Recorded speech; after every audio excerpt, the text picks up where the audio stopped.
अहानमक्ता दंगसिगी पुनिंग वारो theorem meeting ताबिरिबा सिंग पुनमपु James हाइगुरजमना तरामक सबलोइनाने कोकनोनो खुरुमजरी असगी पुनिंग वारोल असगी दमक सिजनगदबा number 9077282001 लोइनाना video call की दमक थमजरिबा number 7005707808 हारिबा number C screen दा लेजरी लांथोकचरिबा theorem से 90.0 मेगाहर्ट्ज लांथोकचबा वाहोंग रेडियो की थोरमनी थोरम से खुने संदोकचरिंगे कैमरा सिजनरगा स्टूडियो मनुंगी प्रोग्राम असी लाइव होइना टीवी चैनल मरी द म्याम द खुदोल तमजबनी सोशल मीडिया की प्लेटफॉर्म अहुम दसु पुन्ना 90.0 गा प्लेटफॉर्म निपान द म्याम के थोगल तोजब चैनल अमनी नुंटिगी फोंलिबा पाउसे सिंगे हेडलाइंस सनालिपा एंटी सोशल एनिमल सिंगबु मणिपुर लेंगाना वार्निंग तोक्रे किंगन किहन खंगन बदा चेनबनी हैब G5 की कैडर अहुम पुलिस न फागत करे है लोइनाना तोदिंग जम तोंबिदा लाइफ टाइम अचीवमेंट अवार्ड लाथोक्रे चिंग तंगी खेनबा कल्चर सिन मणिपुर मसक ताकली गवर्नर ना फोंदोको वारोल जावरी सही तरह नमसिन लकलबा केस से नरिबा रेफेस सेराक पिदुना चुम्बो वायल फंगल हाइना कोंजंग संगसिनख्रे लोइनाना एक्सीडेंट लेखिद्रबगी इमुंगदा लुपा लाख मंगा पीगदबनी हाइबा हिरमसद सु रिपोर्ट जावरी सैसकप सदानंद KCP ना चही अनिगी थबक थोरम इसई अमदि फिल्म मरी लेनाबदा थिंग थमलख्रे हाइरी ITB सिंग नमयुम हंजगे हाइबदा त्यार गैस कापलगा तनखारी बसी कुकी सिंगी मतेंग पांगलिब्रा अकोय जम बिमोल हंगो हंगी ngasiगी चेरोल ओइना सनाले पाक पाउचेरी यावरी AI सिजनरगा नमथाक तौदुना सेल तानब होनरिब सिंगदगी चेक्सिनजी हाइना LDMSBI ना फोंदोक वारोल यावरी लोइनाना तोंगा तोंगा पाउचे खरगी हेडलाइंस कर सुमसिगी थोरमसिगी टेंटंग पिजरी मखा चाथा जरकपदा नारोल के थौदांग लांजेन दुना लेरिबा सिंग IDB सिंग मयुमदा हंजगे हाइबदा पुबा चैबगी फिबम लेरिबा से तोक्तुना सेंटर न चही ओहुम फाद्रिंगेदा इरेसा सिंग मसागी युमदा हंजिल हनबियु हाइना हंजिल लो हाइना MP बिमोना फोंदोखरे स्टेट एसिगी लो लेंगाकना चलिबा मियोय सिंग केन खंगन थोंग चथरलिबा से अथिंग मलेंगाकना थबक पाइखत पहौरे हाइना चीफ सेक्रेटरी नमो फोंदोरखले अमरोमदा नपसागी चेंग चोरचानपुर ददि मोंग मरिल तादन एजेंट खरन नारोंद हुख्रे हाइदुन गवर्नर द वाकलख्रे हाइरी अमरोमदा कसार द ऑपरेट तोरिबा मार मिलिटेंट सिंग मिजोराम लेंगा का पीस एकॉर्ड को यकपिना गदौरी हाइबा वारोल जावरी मणिपुर राज भवन द लोक भवन हाइना मिंग नौना थोनख्रे सौंबोंग रिलीफ कैंप त लेबी IDP महिरोय अमा लंबीगी लाइबक्तिबा थौदोकता गाड़ी न थेंगबदगी लेखिद्रे संगाई फेस्टिवल यावरब सिंगी मथक KCP PWG न अथिंगबा लेप्तना थमलकली खाइदेम बेसेंबर पोक्सो एकी मखाद कोर्ट मरा लेरे हाइन लाउथोख्रे लोइनाना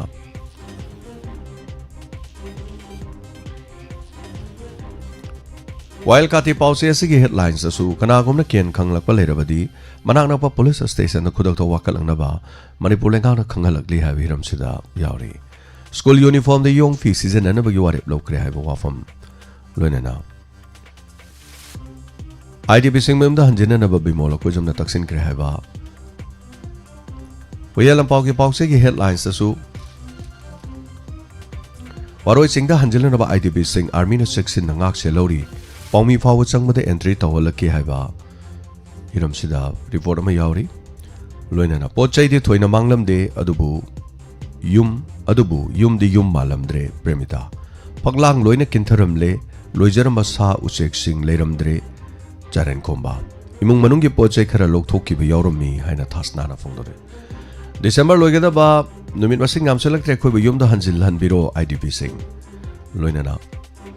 लोक खरना केन खंगनदुन इंग तपना अयेतपा पिनबो होनरे इंग तपदा अयेतपा पिनबो होनरे अनलॉफुल एलिमेंट सिंग मायोक्ता लेपियो हाइना चीफ सेक्रेटरी की वारोल लोइनाना चोरचानपुर दगी नन सु CKLA की सी फारे हाइबा वारो यावरी यूनियन अमसुंग स्टेलेंगा का सस्पेंशन ऑफ ऑपरेशन सुदा तौनदबा चोरचानपुर द बेस ओबा Chin Kuki liberation army united people's की मियो एमा फारे हाइबा वाफमनी वयलम पाउगी कलम लिस्ट नरेंद्र निंगोंबा अमदी रंजित निंगथौजा मियोय उम्बु तरुकता स्टेट कला अकादमी ना नमसिंदुना थमलकपा चही अमगी यावना अवार्ड सिंग लानथोख्रे हाइबा हिरमसिदा सु रिपोर्ट यावरी ओनफम पाउसे असि हेडलाइंस शांति थुगाइनबा मदि मियाम द केंग खनबगी मथकता मणिपुर गवर्नमेंट कन्वेक्शन लौकटकदौरी haiba wafam loinana soil health card paidaba mi sing kodong chaba piro na director na phongdoki ba wafam PMGSY ahum suba handaki working season da thaba khobong amloi haiba gi chingna ba pohole haiba wafam ikal gi chingmi tami chara chabingum na bagi thorom pangthokre haiba wafam loinana mapan gi oiba pauda lining laisonda yak lauba sathiraba asim monir gi makhota nuclear bomb gi remote control button leikibadagi India yauna Pakistan gi yakna basen kari thologodabano tambangamdre hai loinana India gi Arunachal Pradesh China gi ni haina claim torokibadu iron bladder Pakistan sogolakre hai nuclear bomb thadabangama France gi Rafale F5 fighter jet 90 leinenaba India na wari sanaba hokre hai Russia के president Vladimir Putin India योरुकी बदा Donald Trump न मोदी बो अमुखना निंगसिंग लखरे हरी लोइनना Russia के president Putin न चटप लेबाक अमतदा थोंग थाक चिंजाक अमता चाखी they have Hiram सिदसु report अमा यावरी असिगा लोइनना लोइजरे नुक्ति की फोंग लिबो पाउक्से सिंग लोकथोक सब मरोइबो पाउखरा पुनमपो हानबदा तराम नोक्सरी असिगे पोनिंग वारोल हानदगी मिनिट खरंग अंक चबनी दुगा ngasi खरतेन अदुम लोसिनजगे ngasi थोरम द यावबिरिबसिंग masigi maroi ba maramdi aikoi diamond donors ki su member oibirambi ma sorodoni gi yumda chachagadaba maramasina ma ki mafamda imung manungi aikoina kai kono jabu utpagi tanja makak logjagadabani ana imung manungda chachagani mayam su koina mangjongno na khangan chakre yawigadaba donor member singjamai thongam lekai da aikoi mafam adu da pung ahum haibetare pung ahum makai phogi manung de yongna ma khoyam kon hona jari numit hekta tabani na nang haude duga imung manung da awa ba phongdokpa minute amatang ora si ma gi mafam da yogjaba aikoi gi mafam dagi ngamjaba khara kudol tamna bagi tanja duni sinjari baduna yawi gadaba singna mafam du da lebiramu to do ndongna aikoi gi gari wai bo khotpa te tai thodokpudi lejede singjamai thongam lekai le number 4 hairaga mayamna soidina mafam adu da chatpiu haibo mafam asisu tamjari punamak taram lokchari ngasi ahan ba kol kanana kol to birakadaba ngarang kol to singdi saru gabi ganu tabiu aduga saru gabi gadaba singna koigi number sida kol to biduna puning waro phongdo piu khara ngasi gi detention jage yam sangna matam si tawjaroi aduga first caller kanana oibagi haibo si yamina si haibo mafam siga loina na puno mapu thorom se yobi riba sing Facebook live YouTube radio da tabi riba me am puno mapu su hanana ta chari puno charugabi ho phongdo pi wadom su ma sorodoni gi mafam da koina kachaba ngamjaba haibetare magi lekidaba gi wa phongdok chaba gi khongchatni me am soidena charugabi ho haibo wafam siga loina asigi Facebook live YouTube live streaming da linksin biriba taram lokchari thorom se nan makai degi kajitang minute kharanga kachabani punga madigi hauna ba tawni adubu ekoi namuk sinba langba satkada ba tawda ba thaw mayam sigi habetai na call to biu thorom se da saruga biu haibo afam se haijari hello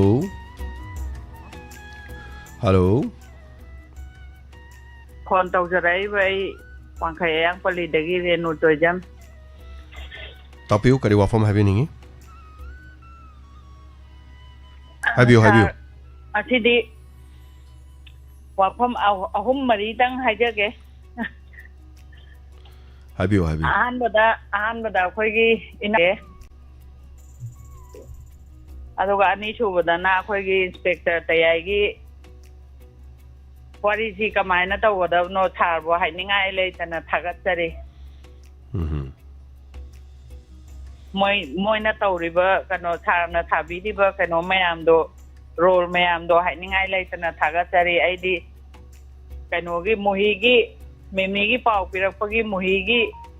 paisa kita kapcha ning bane tha madam tabiu paisa kapto so yani dum tabiu paisa kita kapcha ning bane tha thamo memi gi thamo ya do maina khoi diamond thagachari thorom se soruga birakpa net kran wai tabo rongani net sindok charake net leirabani call to bigada boradi thorom soruga bigada bodi call to biro natragana akhoi thorom si yangna loisinjage na hange degi thorom si haubugi matam bodi yaudri aduna call tobigada boradi thorom sida saruga biu haidana amukaso ana ningsingjare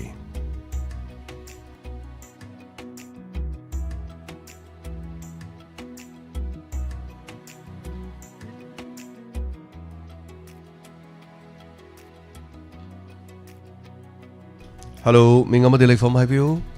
Hello. mingama delay from habiu Oh, ay ingoki.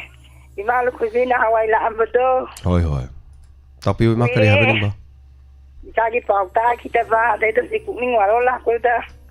Ay ke sarang ju la ke ta buda. Ko ta nga ma pha be lo ko le nge da nang ra ba. Dai da ko do na ki ko ru khai pun da. Lặng ninh mấy cái ấy em lặng ninh có thể trái cònจะta đâu quên cái chuyện yum da le yen to kon da. akoi thorom tabidra bro haisima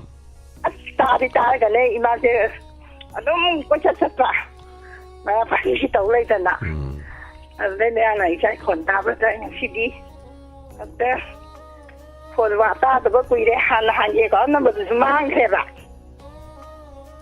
Han là anh này còn number lâu đâu. Anh là xem cái sáng giờ hắn bây giờ lâu rồi thì hắn bây giờ có năm rồi chứ hắn đây đã hắn đây kia ngã lang kia ở đâu lâu chứ kia nó khăn là cái này vậy đó thằng bác nên nặng rồi thằng này kia tua vậy và ngày xưa thì trái mà còn ta đâu có quý đấy này mà nè lâu giờ là con đã 타가처리 마 tabiu tadragadi akoi konjen taroi konjen tabininga ba akoi thorom habininga ti thorom tabiu naksin na ba haitare akoi masen koi ma lap thok na le di sum lap na khrani tam na khradi kau kau na ni kau na re di dum amon theng na gra 타가처리 ma du ngasi ning sing birok pa yaw birok pa 타가처리 ko ma lak pa lak tabagi di adum pau dum phobiro account number khani nga su message ta thabiro adum lo ba ya gani ko 타가처리 masigi oina di akoina thorom si amna sang na su tok zoroi maram di ima soro doni gi manak ta chacha ga da basina maram moraga aduna thorom si da call to biga da ba pongning gi waro phongdok biga da ba leiraga di yang na phongdok piu masigi thorom si da aduga tanja do pizari haiba tare ngasigi di specially koina hona jaga do si ima soro dani gi magi chacha ga da ba sigi da mak aduga Pura pu 타가처리 kari mata nang de koi thabak thorom yam se ayuk ta gi sem ga da ba advertisement sem ga da ba oza ojit lewa gi award ki kano to bai sem adu bong asi sungam de asi jo mi maron adum lakpa ada family me am lakpa gi haitare si jo thena da ba ya de una da ba ya de adu thorom torok pa gi haitare theng ma da thorom theng na to bani na loiba de gi health ki haksang gi su kai gi su haitare kun hona jari siam na aduna nangna bona jari bani promox sing ase dum hona jage hello ming amade like from view Hello, ay Thogal Wangkhim dagi Sarjugala kawe. Andu tapiu kari work from having isagi sanari beru wanjingje tungna phajagare dako. Nita inangang ibawangang sangang wari libagi mong aidi itanda maroi tha na nui. Andu isagi thorong khudimang telo ina baktai. Andu aina pamjaba amadi tabiri bro habiu dum habiu oh ando aina pamjaba wafam amagti lei ando isa gm se aina pokja phaga oiram madi nungai dang hoi thorong khudumang loina baktai nahan jo phangda ba hekta adu ngasi ri ngaktang phang hoi isa matam khudibang tamang boloyu sinung sang na layu mayang gi seba tawraga 타가처리 ma hoisu na de ekta boy biu duga hoi ai murung ai hawai se dum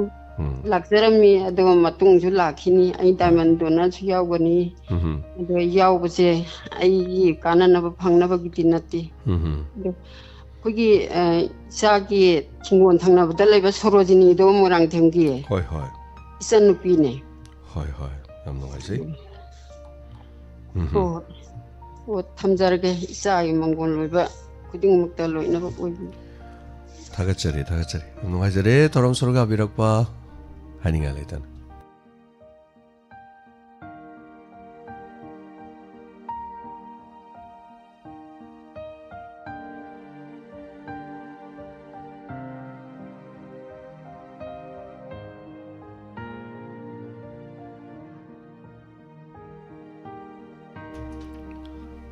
ꯆꯦꯛꯁꯤꯟꯕꯤꯒꯗꯕꯅꯤ ꯃꯌꯥꯝ ꯍꯧꯖꯤꯛꯁꯦ ꯅꯤꯡꯊꯝꯊꯥ ꯑꯣꯏꯔꯛꯄ ꯑꯗꯨꯒ ꯂꯣꯛ ꯊꯨꯡꯕ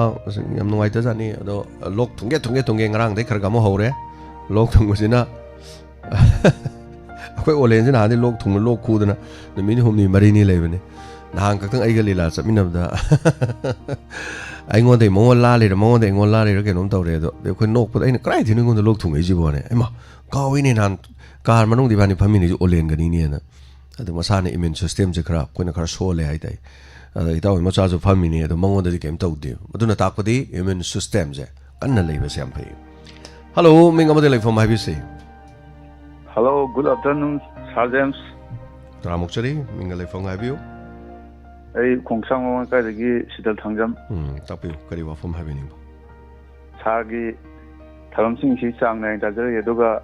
ꯌꯥꯝꯅ ꯅꯨꯡꯉꯥꯏꯕ ꯑꯃꯅ ꯉꯔꯥꯡ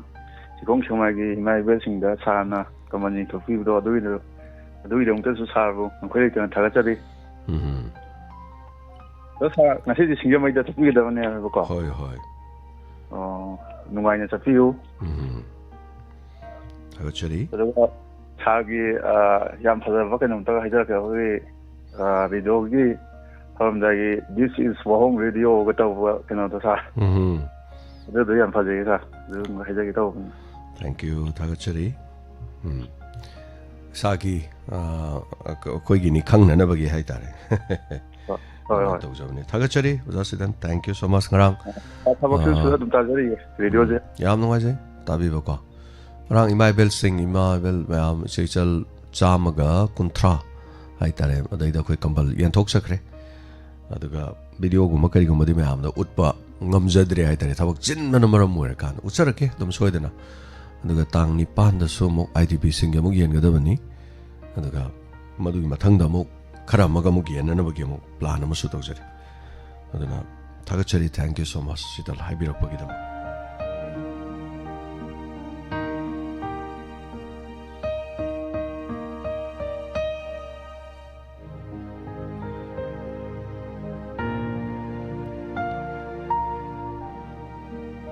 ꯍꯜꯂꯣ ꯃꯤꯡ ꯑꯃꯗꯤ ꯂꯩꯐꯝ ꯍꯥꯏꯕꯤꯁꯤ ꯍꯜꯂꯣ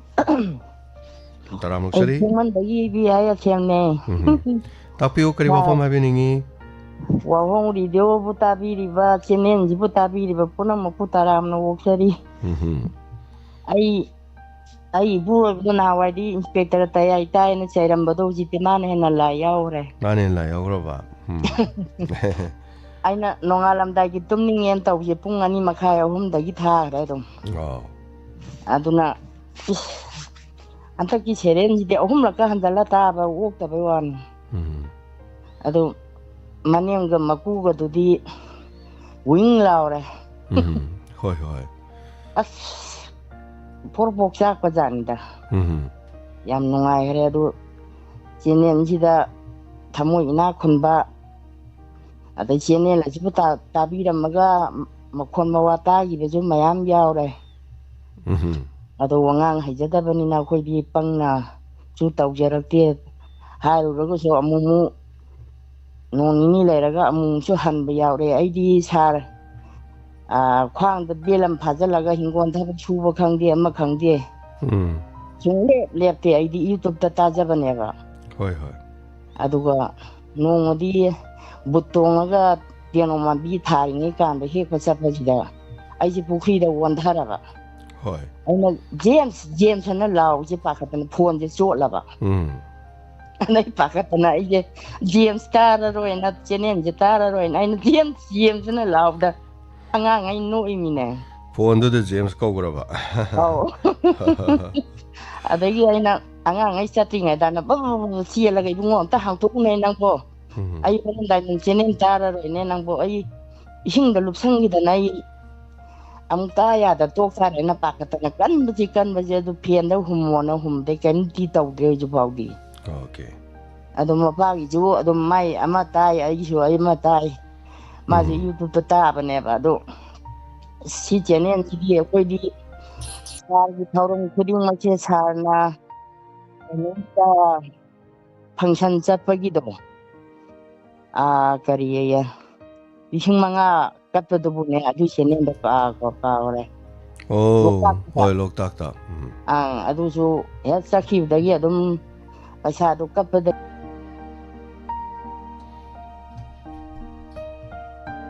यार नेट अमुक यारे नेट खर नुंगाइतबा हाय बता रहे ने हजे मु नुंगाइरे नेट अमुक यारे मैम हेलो हेलो इबुंगो मिंगमदि लेफम हाइबियो ओ इमा कनोदगी नपोक समाइदगी इमा इबेमसंने तापियो करी वाफम हाइबिनिंगबा चा ngarang su unare to kaminare sa na khudon tamma me am haraujei ado kano to akai gumam ta hangja hoge na tawjarapane हाबियो kano ne khoi manabi khara donor group si yaujage na haiba adaida imonda moi maram kai sangi ke dawi kasu sangde khoi salaga office to da la salaga dum photo ma moi ne lo horani aina ngamjaba pesa do dum ming chalamaga loire na aina haiba ko ado ibungo di tang marak tilak pangam dong su mandre do umesta sum tawba yagadra ta hangjage tawbani या oh umesna photo do kapiraga mangonda harge bungo da dum yawrane ba ko dum yawrani chaman oh ado phare ado jiksia da su satkani haibani na matam su koina logja roi thamjarage फनी थागचर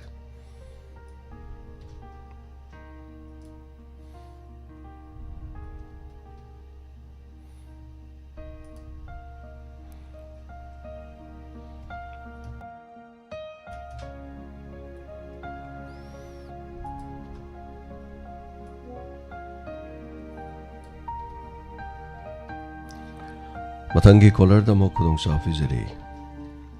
hello hello sir मिंगमदि लेफम हाइबियो कक्चिंग दे जिबोला ताने sir हजे पु Kakching the लेब्रो Kakching दा लैये ngasi ngasi खक्तंग लेदिरो ngarang na lakpane sir तापियो करी हैबिनिंग बा oh adu रेडियो र फोन कितंग लेथाबियो jen to ko yam ngai haijage tawni sir होय थागचरी सिना लोइरब्रो oh adu ta haijage tawni sir थागचरी नाकंदा रेडियो अमदि यूट्यूब कुम थाब माले अदना खनजेन दो कनो लाई हाइदा रिफ्लेक्ट लाई रिफ्लेक्शन तंगी कॉलर दा खुदों साबा पिजरी शरुगाबियो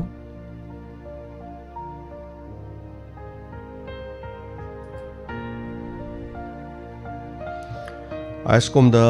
SRT यादव तुम यागरे नेट यादव ननी हाइदार हेलो मिंगा मदे लेफम हाइबिसी हेलो तराम नुक्चरी मिंगा लेफम हाइबियो ngai pokpi tagi nama mangi bine हाइबियो करी वाफम हाइबिनिंगबा हाइबियो ngai ba wahai mai dang haijage tawbani तापियो करी वाफम ना हाइबियो isa bo thagachari tari ba mayam ju thagachari करी थाकलिनो इसागी पुंगी वारोल स्पेक्ट तया इमा वजी थवाई ताना याउजरी ताजरी ये हाइजगे तौजे बनी चिना लोरब्रो होय थागचरी मा हमना नुंगाइना ताबिबगी ताबियो हाइतारेनी माको थैंक यू सो मच थागचरी मा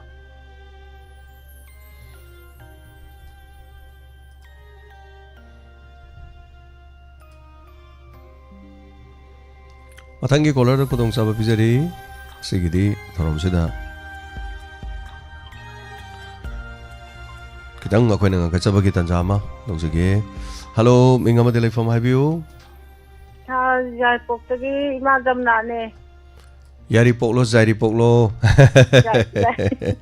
यारी पोक हम नुगाइजरे तापियो करी वाफम हाइबिनिंगबा ngaranggi wahong station do adu yam puning siba hatare nungai ba puning siba yam po yam nusida adu ngaranggi laidami ometi mayum la sa du ba natte adeda ahal amjule hoy ba ko mana donna ya bu ko pa yari gi to ba yam nusiba hatare adu adal layam ba mi ga do sa gi mi ha du loy nusiba ko e ba adu ꯏꯁꯥ ꯄꯨꯛꯅꯤꯡ ꯋꯥꯕ ꯌꯥꯝ ꯄꯨꯛꯅꯤꯡ ꯆꯪꯅ ꯊꯋꯥꯏ ꯍꯛꯆꯥꯡ ꯌꯥꯎꯅ ꯌꯥꯝ ꯇꯥꯖꯕ ꯅꯨꯡꯉꯥꯏꯖꯕ ꯑꯗꯒꯤ ꯇꯌꯥꯏ ꯅꯨꯡꯉꯥꯏꯅ ꯇꯥꯖꯕ ꯑꯗꯣ ꯑꯊꯦꯡꯕꯒꯤꯗ ꯇꯌꯥꯏꯅ ꯍꯦꯛ ꯂꯥꯎꯊꯣꯛꯄꯗꯣ ꯑꯗꯩꯗ ꯇꯌꯥꯏ ꯌꯥꯝ ꯋꯥꯕ ꯐꯤꯕꯝ ꯃꯥꯟꯕ ꯅꯨꯡꯉꯥꯏꯇꯕ ꯀꯅꯥꯅꯣ ꯋꯥꯔꯤꯁꯤꯕꯣ ꯍꯥ ꯀꯗꯥꯏꯗꯅꯣ ꯋꯥꯔꯤꯕꯣ tayai atheng bagi tayagi sumyam kamni te pa lak phok do kaisu tawdeda adudi ya wana ta ba na ka nungai te ba kaisu tawde adudi comment pa bani tapna sum pa be wan sa nungai ta bai suna te kem leit ai adumai na dum pari dudi comment pa ba adumai tapna dum pa bani wa bagi na te na bagi kem leite dai nagano kami kaim ta nungai ta ngan na ba lai nu te ima leite kana kai do bai ningan na doino ai nungai te na hai gi be yaw bro ai no ta do wa ba nate kaisu leite thank you yam nungai jai saruga biro pongrang lakpi ba thank you so much comment pa ba dudi ko na sum tap na sum pa ba ni da hauna par ba ma thau ta de maram di atheng bani na ko onai da sadu hairakwa gan pa khonjen do tap na ngamna ba sin na bani ai ta thank you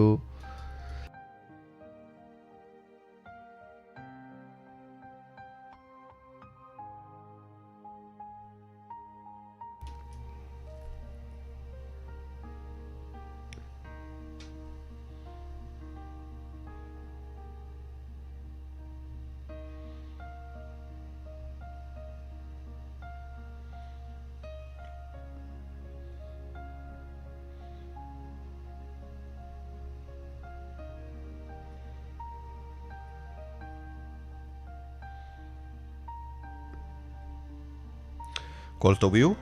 demoriba minute krasida kitang yang na sige delusion jana ba sona jage call to view haijari hello taramuk sari hello tamo sinamaya lekya degi hiam somorji tamo kon taw dawse koire tamo hoy tapiu taabde rum taade tamo tapiu hello habiu tai ko tamo tai habiu o ai ta tabdum ne do kham no mai tabdum do bang asi je tabda su dum ungba adu wafam tamo ani kisang bukhachage tapiu adu gi akogi tamo akogi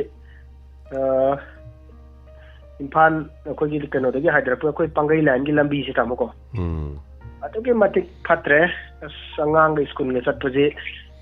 dig ning man na angang se tamo mabuk nar san isa ge sarang school dagi mabuk nar dong lawi lambi se adu gi matik phatre tamo dubu akoi mari lene ba akoi isinyau sing akoi gi comment gi side ta gi ko na tabi ba ga dikhtang lambi se asa to gi matik manipur ge na dum number 1 2 daga thil de dum wal da daga le madu jang dawo na to gi matik phatre khelo re da manipur gi lambi sing di ya ma loi re ta hoi ta ma mari le ne sing na tang tabi ba yaw ga tang sembi ga di adu gi matik nuai jaga ni dawo do ga hoi apam ta ma am tang ga pukhat ge ko gi mamang de ne pukhat ki ba ko gi ꯑꯩꯈꯣꯏꯒꯤ ꯂꯝꯕꯤ ꯅꯨꯡꯕꯤ ꯏꯕꯤꯛꯁꯟ ꯀꯩꯀꯥ ꯇꯧꯈꯤꯕꯒꯤ ꯃꯇꯥꯡꯗ ꯇꯨꯔꯦꯟ ꯈꯣꯡꯅꯨꯡꯁꯦ ꯑꯝꯇꯪ ꯑꯩꯈꯣꯏꯒꯤ ꯁꯨꯃꯥꯏꯅ ꯂꯧ ꯂꯣꯏꯔꯛꯄꯒꯤ ꯇꯥꯟꯖꯥ ꯑꯩꯈꯣꯏꯒꯤ ꯍꯥꯡꯉꯤꯉꯩ ꯇꯥꯟꯖꯥ ꯑꯩꯈꯣꯏꯒꯤ ꯅꯣꯡ ꯏꯁꯤꯡꯒꯤ ꯃꯇꯝꯁꯨ ꯋꯥꯠꯂꯤꯉꯩꯒꯤ ꯃꯇꯝꯁꯤꯗ ꯑꯝꯇꯪ ꯏꯕꯤꯛꯁꯟꯁꯦ ꯇꯨꯔꯦꯟꯁꯤꯡꯁꯤ ꯇꯥꯃꯣ ꯐꯖꯅ ꯇꯧꯕꯤꯔꯒꯗꯤꯀꯣ ꯁꯣꯔꯣꯛ ꯑꯩꯈꯣꯏꯒꯤ ꯇꯨꯔꯦꯟ ꯃꯌꯥꯗꯒ ꯂꯝ ꯑꯍꯥꯡꯕꯒ ꯂꯩ ꯌꯥꯕꯖꯥꯠ ꯅꯠꯇ꯭ꯔꯦ ꯑꯩꯈꯣꯏ ꯁ꯭ꯋꯥꯏꯗꯒ ꯇꯧꯔꯒꯗꯤ ꯈꯣꯞꯆꯟꯅꯕꯗꯀꯣ ꯇꯨꯔꯦꯟꯁꯦ ꯂꯧꯈꯣꯡꯃꯨꯛꯇ ꯉꯥꯏꯔꯦ ꯇꯥꯃꯣ ꯑꯗꯨꯅ ꯁꯨꯝꯕꯁꯤꯁꯨ ꯇꯨꯔꯦꯟꯁꯤꯁꯨ ꯑꯝꯇꯪ ꯏꯕꯤꯛꯁꯟꯒ ꯇꯧꯔꯒ ꯃꯦꯞꯇꯒ ꯌꯦꯡꯉꯒ ꯐꯖꯅ ꯑꯩꯈꯣꯏꯒꯤ ꯇꯛꯈꯥꯏꯕꯤꯔꯗꯤ ꯇꯥꯃꯣ ꯑꯗꯨꯛꯀꯤ ꯃꯇꯤꯛ ꯅꯨꯡꯉꯥꯏꯖꯅꯤꯅ ꯍꯥꯏꯖꯒꯦ ꯇꯥꯃꯣ ꯅꯨꯡꯉꯥꯏꯖꯩ ꯁꯣꯝꯁꯦ ꯍꯣꯏ ꯄꯤఆꯔꯒꯤ ꯃꯇꯝꯅꯤꯅ ꯀꯔꯤ ꯇꯧꯕ ꯌꯥꯕ ꯅꯤꯌꯣꯝ ꯆꯨꯝꯅ ꯇꯧꯕꯤꯔꯗꯤ ꯐꯅꯤ ꯂꯝꯒꯤ ꯏꯕꯤꯛꯁꯟ ꯈꯔ ꯇꯧꯔꯝꯃꯤ ꯍꯧꯖꯤꯛꯀꯥꯟꯗꯤ ꯑꯃꯨꯛ ꯇꯨꯃꯤꯟꯅ ꯑꯃꯨꯛ ꯂꯩꯈ꯭ꯔꯦ ꯅꯠꯇ꯭ꯔꯥ khara amuk lambi khara takhairami adagi dukan lambi mapanda sajalama mayamdo dong khara amuk fakairo re hoje amuk tokre kayam kuina leiraga amuk torokani adagi impal pauna kachel aduga tay mafam de henjali kolami haram masing toromasing amuk khara amuk dong sidong na kare khara amuk dum tumin leigre henjali bre henjandri bra mabore amuk kungang lom da sodu mayam dum toromme bandakti ado tumin amuk leigre haitare torokadra toroidra khangde ado marak sida turen ising saurakan koi awaba leibani na hojik turen thengal ibasing ji turen ji ising leitrap kan haibadi hoji ising kangi ngai manung ji da turel sing je tok thok pai gadra sem bai gadra asyam chawba amount um di oini adu budget leiram dradi yaroi doin ꯑꯗꯨꯕꯨ ꯈꯪꯗꯦ ꯑꯋꯥꯕ ꯇꯥꯗ꯭ꯔꯤꯉꯩꯗ ꯁꯤꯝꯒꯨꯝꯕ ꯃꯇꯝꯗ ꯁꯦꯝ ꯁꯥꯍꯧꯕ ꯌꯥꯔꯒꯗꯤ ꯅꯠꯇ꯭ꯔꯥ ꯊꯥꯒꯠꯆꯔꯤ ꯃꯊꯪ ꯀꯣꯂꯔꯗ ꯈꯨꯗꯣꯡꯆꯥꯕ ꯄꯤꯖꯔꯤ ꯁꯔꯨꯛ ꯌꯥꯕꯤꯌꯨ